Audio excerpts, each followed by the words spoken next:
299টি আসনে আসলে এবার যেই নির্বাচনের কার্যক্রম বা ভোটের কার্যক্রম অনুষ্ঠিত হচ্ছে, একটি আসন যেটি শেরপুর 3, সেখানে একজন প্রার্থী মারা যাওয়ায় সেই ভোট কার্যক্রমটা সেটা পরবর্তীতে সুবিধাজনক কোনো একটা সময়ে সেটা অনুষ্ঠিত হবে। আমরা বিভিন্ন আসন নিয়েই তথ্য উপাত্তগুলো দর্শকদের দেখাবার চেষ্টা করছি।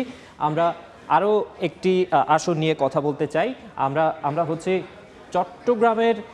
চট্টগ্রাম বিভাগের যে কয়েকটি আসন, মোট 58টি আসন রয়েছে এবং এখানে 11টি জেলা, এবং 11টি জেলার মধ্যে 58টি যে আসন রয়েছে সেই আসনগুলোর মধ্যে একটি আসন নিতে চাই, সেটি হচ্ছে ফেনী জেলার একটি আসন নিয়ে কথা বলতে চাই, সেটি হচ্ছে ফেনী 1। নানা কারণে এই আসনটি আসলে খুবই গুরুত্বপূর্ণ, কেননা আমরা জানি যে খালেদা জিয়ার জন্য বেগম জিয়ার জন্য বরাদ্দকৃত একটি আসন ছিল এটি, এবং তিনি মারা যাওয়ার পর এখানে আসলে ধানের শীষে অন্য একজন প্রার্থী দেওয়া হয়েছে, এবং এই আসনটি আসলে ফেনী জেলার পরশুরাম উপজেলা, ফুলগাজী উপজেলা এবং ছাগলনাইয়া উপজেলা নিয়ে গঠিত, এবং এখানে মোট ভোটার রয়েছে 3,85,651 জন।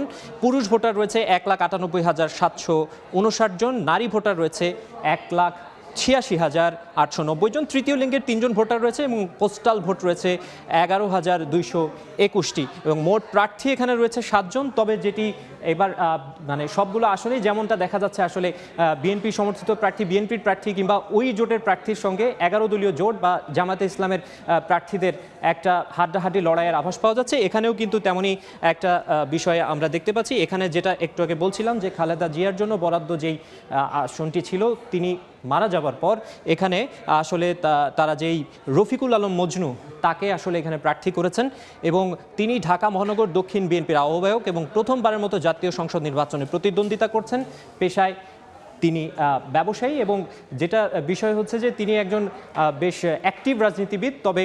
তবে এই আসনে যে জামায়াতের প্রার্থীর সঙ্গে তার যে হাড্ডাহাড্ডি লড়াইয়ের ব্যাপারটা, সেই আমরা কিন্তু দেখতে পাচ্ছি যে তাদের মধ্যে একটা মানে কথার লড়াই আগে থেকেই ছিল।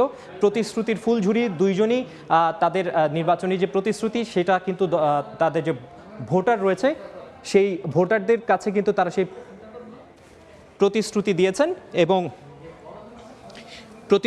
এবং ভোটাররা হয়তো ধীরে ধীরে তাদের সেই ভোটাধিকার প্রয়োগের সময় সেই বিষয়গুলো মাথায় রাখবেন। তো আমরা মোটামুটি বিভিন্ন আসন নিয়ে কথা বলার চেষ্টা করছি। এখন আমরা যেটা দেখানোর চেষ্টা করলাম, ফেনী 1 আসনের সবশেষ